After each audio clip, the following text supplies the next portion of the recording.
Assalamualaikum, kami dari kelompok 7 yang beranggotakan Leli Hidayah, Sri Mulyana, Farah Septiana, dan Alfian Dava.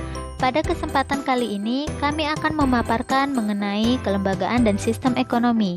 Dan materi yang akan dibahas yaitu pertama, kelembagaan dan sistem ekonomi kapitalis, kedua, kelembagaan dan sistem ekonomi sosialis, ketiga, ekonomi kelembagaan dan demokrasi, dan yang keempat, perubahan kelembagaan dan pembangunan ekonomi. Langsung saja kita ke pembahasan yang pertama. Baik, pertama saya akan membahas mengenai ekonomi kelembagaan dan sistem ekonomi kapitalisme. Kapitalisme telah ada di dunia jauh sebelum buku Adam Smith diterbitkan, tepatnya pada tahun 1648 yang ditandai dengan adanya Perjanjian Westphalia yang mempengaruhi pemikiran masyarakat untuk rasionalisme dan menguatkan kapitalisme.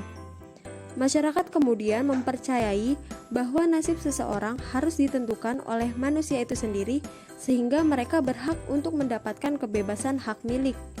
Dari sinilah kemudian muncul sistem ekonomi kapitalisme. Lalu, Adam Smith, seorang ekonom asal Skotlandia, mengatakan bahwa sistem perekonomian kapitalisme adalah sistem yang bisa menciptakan sebuah kesejahteraan pada masyarakat, karena pemerintah tidak melakukan intervensi terhadap kebijakan dan mekanisme pasar. Jadi, dapat dikatakan jika sistem ekonomi kapitalisme ini merupakan kebalikan dari sistem ekonomi terpusat atau komando, di mana jika sistem ekonomi komando membatasi masyarakatnya untuk mengembangkan ekonomi mereka sendiri, sedangkan sistem ekonomi kapitalisme justru membebaskan masyarakatnya untuk bisa mengelola ekonominya sendiri sehingga bisa ikut berkembang secara individualnya.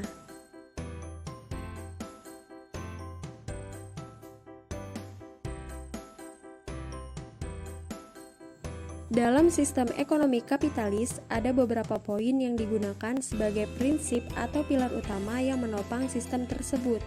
Pilar-pilar tersebut antara lain: 1. Private property atau hak milik swasta. Setiap orang berhak untuk memiliki sumber daya ekonomi yang legal, yaitu baik melalui perjanjian antara kedua belah pihak dalam hal penggunaannya atau pemindahan hak melalui transaksi jual-beli. Menurut paham kapitalisme, negara tidak berhak mencampuri hak milik perseorangan.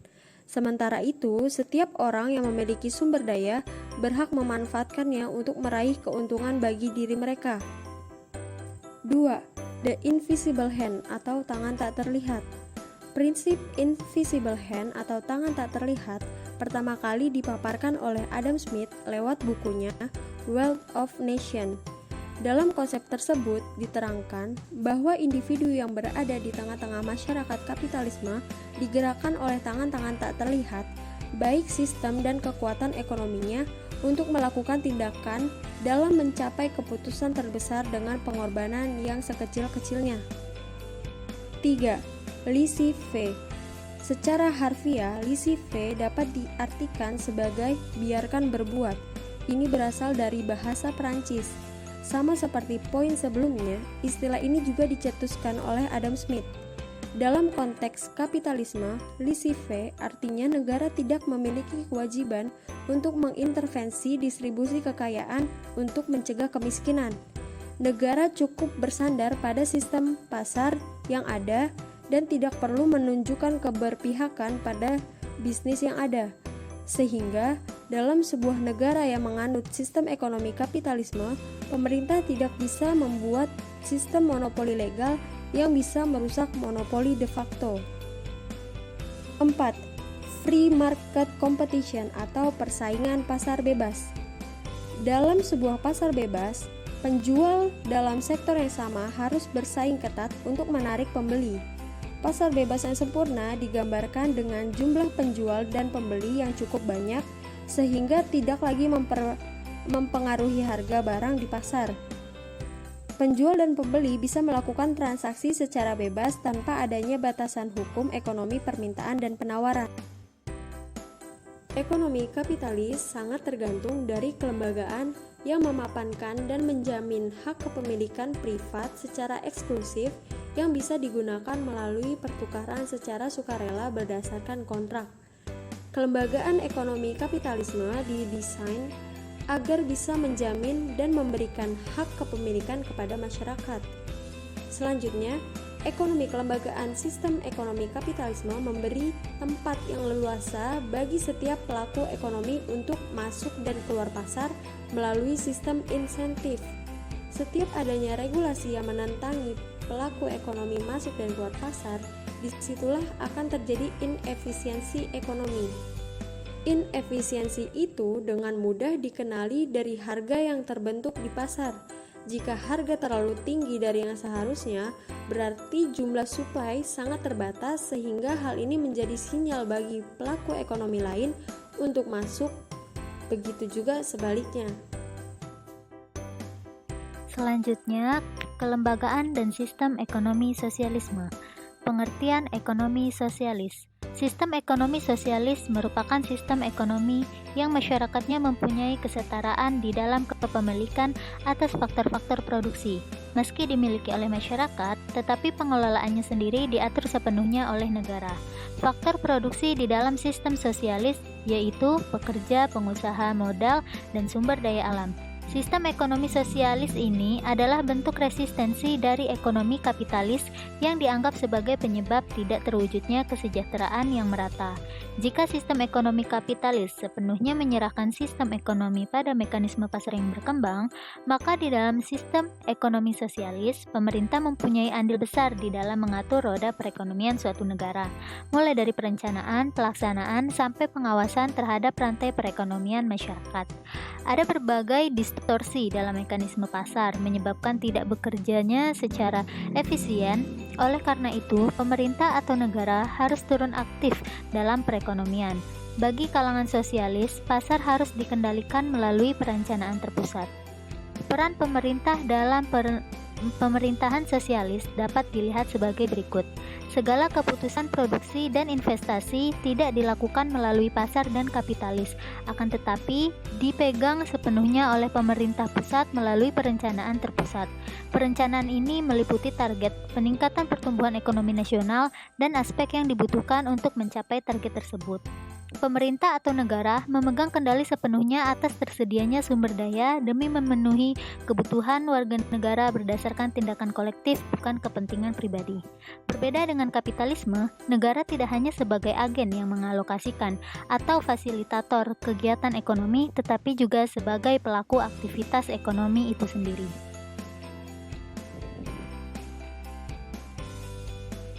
Tokoh ekonomi sosialis Karl Marx. Karl Marx merupakan tokoh pengkritik kapitalisme di Eropa dan pengunggah perlawanan kaum buruh pada kapitalisme. Ia juga merupakan penulis wacana yang menjadi dasar pembentukan sistem ekonomi sosialis. Paham ekonomi sosialis juga semakin berkembang setelah Karl Marx mengemukakan teori dan analisis berdasarkan kelemahan yang ada pada sistem ekonomi kapitalis yang dirasa memperburuk kesejahteraan kaum pekerja. Karl Marx mempunyai pandangan bahwa hak individu harus dihapuskan, termasuk hak kepemilikan tanah baik secara mutlak atau hanya penghapusan kepemilikan terhadap kekayaan produktif yang biasa disebut kapital, seperti tanah, pabrik, lintasan kereta, pertambangan, dan lain-lain. Namun mereka memberikan hak kepemilikan kepada individu terkait dengan barang-barang konsumsi. Tujuan dari penghapusan kepemilikan pribadi yaitu agar tidak memunculkan masyarakat yang berkelas-kelas, sehingga dapat menguntungkan semua pihak. Selanjutnya ada prinsip dasar ekonomi sosialis. Yang pertama ada pemilikan harta oleh negara. Dalam bentuk yang paling lengkap, sosialisme melibatkan pemilikan semua alat-alat produksi, termasuk di dalamnya tanah-tanah pertanian oleh negara. Seluruh bentuk produksi dan sumber pendapatan menjadi milik masyarakat secara keseluruhan. Hak individu untuk memiliki harta atau memanfaatkan produksi tidak diperbolehkan. Sistem ini dibangun atas dasar bahwa alat-alat produksi seluruhnya milik bersama anggota masyarakat. Individu secara perorangan tidak mempunyai hak memiliki serta memanfaatkan sumber-sumber produksi, apalagi bertindak atas dasar kemauan sendiri. Yang kedua, kesamaan ekonomi. Sistem ekonomi sosialis menyatakan hak-hak individu dalam suatu bidang ekonomi ditentukan oleh prinsip kesamaan. Setiap individu disediakan kebutuhan hidup menurut kebutuhan masing-masing. Yang ketiga, disiplin politik. Untuk mencapai tujuan kesamaan ekonomi, seluruh urusan negara diletakkan di bawah peraturan kaum buruh yang mengambil alih semua aturan produksi dan distribusi.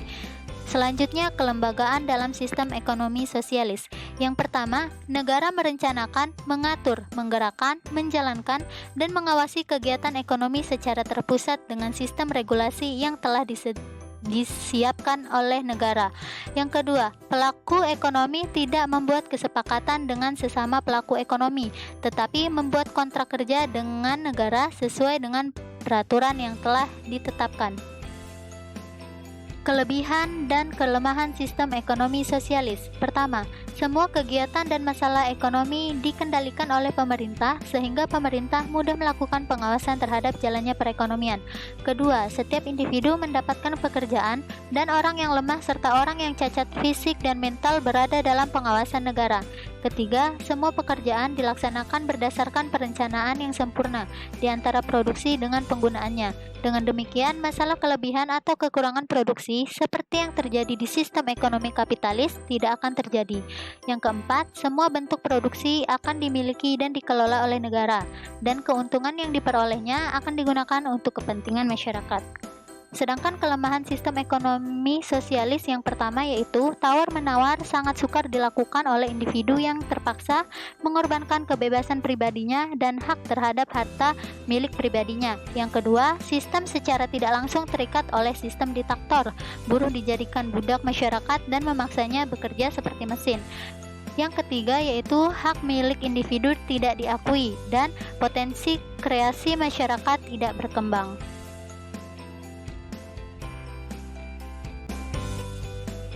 Pembahasan selanjutnya yaitu ekonomi kelembagaan dan demokrasi. Demokrasi merupakan bagian dari salah satu sistem politik yang mana keberadaannya diharapkan dapat memberikan pengaruh terhadap kegiatan ekonomi secara positif, yang dalam perkembangannya tidak harus menggambarkan suatu gejala yang menggembirakan. Hal tersebut karena variabel yang terdapat pada demokrasi seperti hak kepemilikan dan kebebasan memilih terdapat pula pada sistem politik lainnya.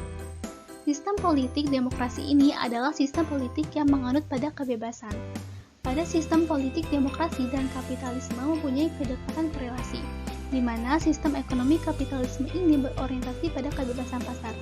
Oleh karena itu, keberadaan sistem ekonomi kapitalisme diyakini sebagai kondisi atau keadaan yang penting dalam menuju kebebasan politik. Dalam demokrasi yang merupakan sebagai sistem politik memberikan jaminan pada dua hal penting, yaitu hak-hak politik atau political rights dan kebebasan sipil atau civil liberties. Namun, keberadaannya kurang memberikan jaminan terhadap pertumbuhan ekonomi. Hak politik atau political right merupakan hak berpartisipasi dalam memaknai proses-proses dalam berpolitik.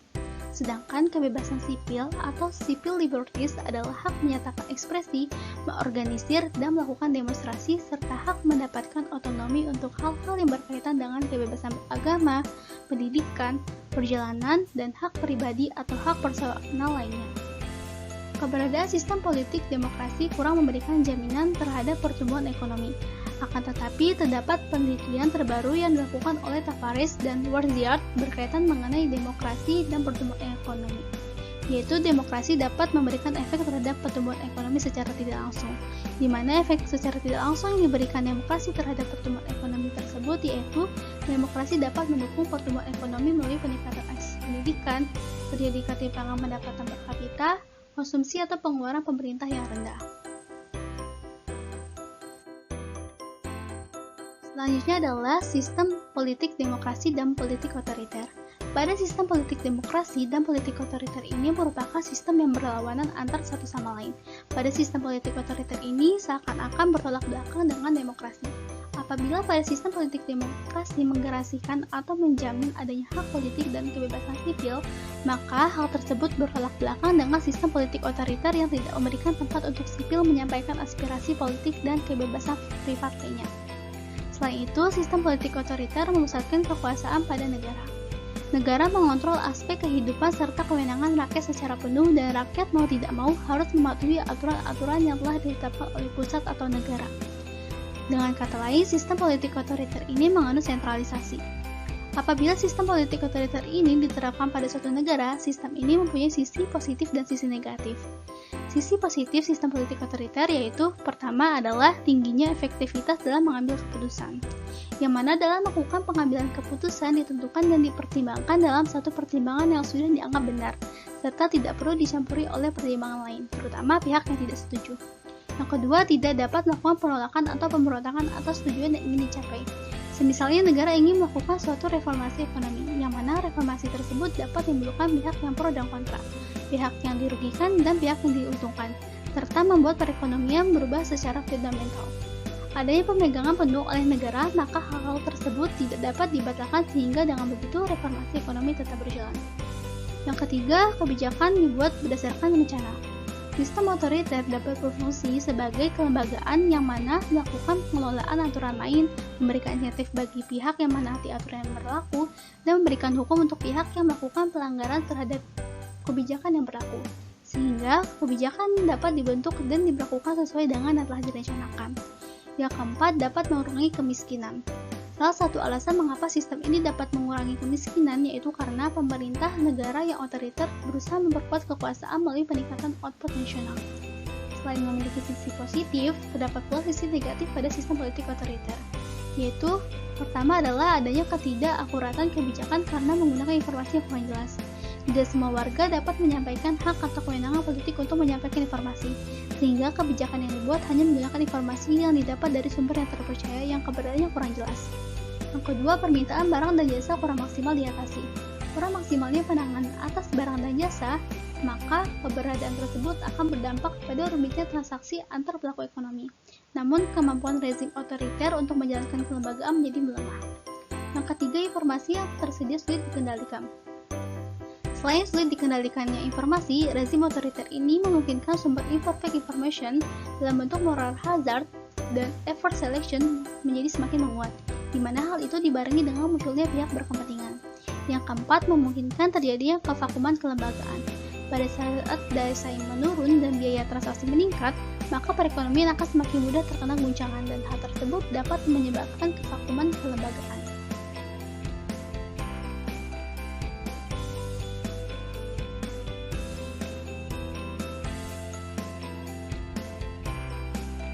Selanjutnya ada perubahan kelembagaan dan pembangunan ekonomi. Kelembagaan tidak statis, tetapi dinamis, sesuai dengan interaksi ekonomi yang mempertemukan antar kepentingan. Sifat dinamis dari kelembagaan disebabkan oleh berubahnya nilai-nilai dan kultur masyarakat, seiring dengan perubahan massa, sehingga kelembagaan pasti akan berubah sesuai dengan kondisi zaman. Selanjutnya, perubahan kelembagaan memiliki dua dimensi. Yang pertama, perubahan konfigurasi. Yang kedua, perubahan kelembagaan. Perubahan kelembagaan dan transformasi permanen. Perubahan kelembagaan di dalam masyarakat berarti terjadinya perubahan di dalam prinsip regulasi dan organisasi, perilaku, dan pola-pola interaksi. Perubahan kelembagaan mendorong kepada perubahan kondisi-kondisi yang kemudian membuat penyesuaian baru yang diperlukan melalui faktor eksternal dan sebagainya. Perubahan kelembagaan merupakan proses transformasi permanen yang merupakan bagian dari pembangunan. Tujuan utama dari setiap perubahan kelembagaan adalah untuk menginternalisasikan potensi produktivitas yang lebih besar dari perbaikan pemanfaatan sumber daya yang kemudian secara simultan menciptakan keseimbangan baru. Selanjutnya ada karakteristik dasar dari perubahan kelembagaan. Yang pertama, ada interaksi kelembagaan dan organisasi terjadi secara terus-menerus di dalam setting ekonomi kelangkaan dan kemudian diperkuat oleh kompetisi, merupakan kunci terjadinya perubahan kelembagaan. Yang kedua, kompetisi akan membuat organisasi menginvestasikan keterampilan dan pengetahuan untuk bertahan hidup. Yang ketiga, kerangka kelembagaan mendikte jenis keterampilan dan pengetahuan yang dianggap memiliki hasil maksimum. 4, persepsi berasal dari konstruksi atau bangunan mental para pemain atau pelaku. 5. Cakupan ekonomi, komplementaritas, dan eksternalitas jaringan matriks kelembagaan menciptakan perubahan kelembagaan yang meningkat dan memiliki jalur ketergantungan.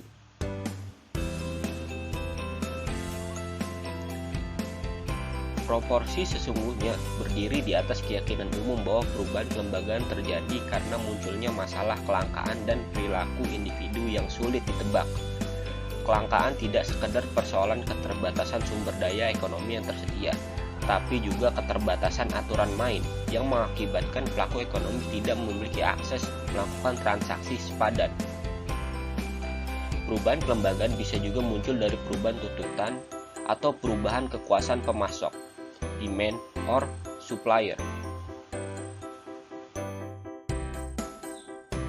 Menurut North, terdapat dua faktor utama sebagai cara untuk memahami dinamika perubahan kelembagaan. Pertama, perubahan kelembagaan sebagai hubungan simbiotik. Kedua, perubahan kelembagaan sebagai proses umpan balik. Perubahan kelembagaan dan kelompok kepentingan. Terdapat dua cara berbeda untuk menganalisis perubahan kelembagaan.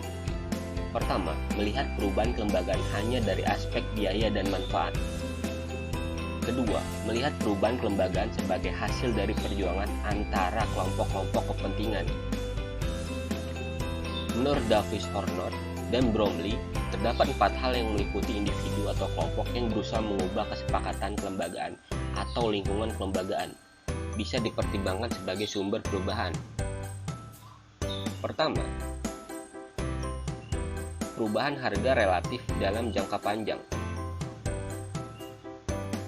Kedua, kesempatan teknologi baru bisa menciptakan pendapatan yang potensial, yang hanya ditangkap jika kelembagaan ekonomi yang sedang berjalan dapat diubah.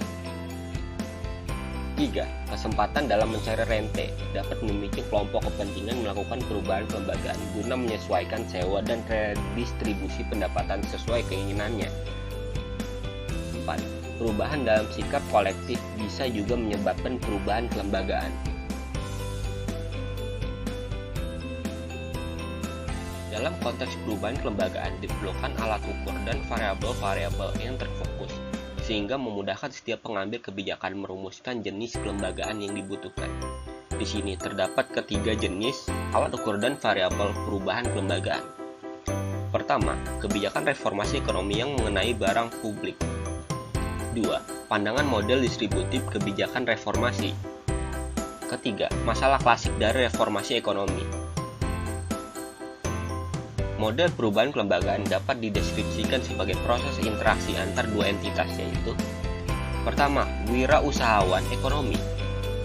Kedua, wirausahawan politik.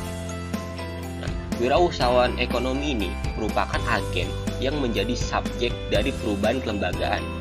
Economic entrepreneur menanggapi lingkungan mereka sebagai kesempatan memperoleh potensi keuntungan dan biaya dari setiap tindakan yang mungkin dilakukan, termasuk biaya transaksi statis dalam membuat dan mengimplementasikan alokasi keputusan dan sumber daya kredit. Nah, kalau wirausahawan politik ini merupakan agen dengan kekuasaan pengambil keputusan yang mengatasi perubahan kelembagaan. Kekuasaan itu muncul dari partisipasi dalam tindakan pengelolaan yang menentukan dan mengadministrasi kelembagaan. Setiap penawaran atas inovasi kelembagaan membutuhkan sumber daya politik yang besar yang dilakukan wirausahawan politik maupun inovator. Kegiatan transaksi ekonomi selalu memakai instrumen pasar dan organisasi. Koordinasi kelembagaan pasar dan organisasi akan menuntun proses perubahan kelembagaan berdasarkan kepentingan spontan pelakunya. Proses pembelajaran dan pencarian pengetahuan akan memicu perubahan interaksi. Itulah perubahan kelembagaan. Terima kasih telah menyaksikan video dari kelompok 7. Kurang lebihnya mohon maaf. Wassalamualaikum.